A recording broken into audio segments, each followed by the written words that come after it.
Another dua, Allahumma musarrif al-qulub, sarrif qulubana ala ta'atik.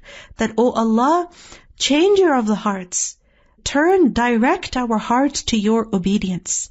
Here, musarrif al-qulub, musarrif, tasrif is to change, like the tasrif al-riyah, to change the direction of the wind. Allah subhanahu wa ta'ala does that. So just like that, the direction of the heart also changes. So, sarrif qulubana, change the direction of our heart to what? To your obedience. And the Prophet ﷺ would also make this dua a lot.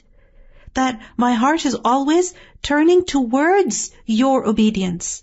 It is always changing from a different state toward the state of obedience to Allah Azza wa Jal.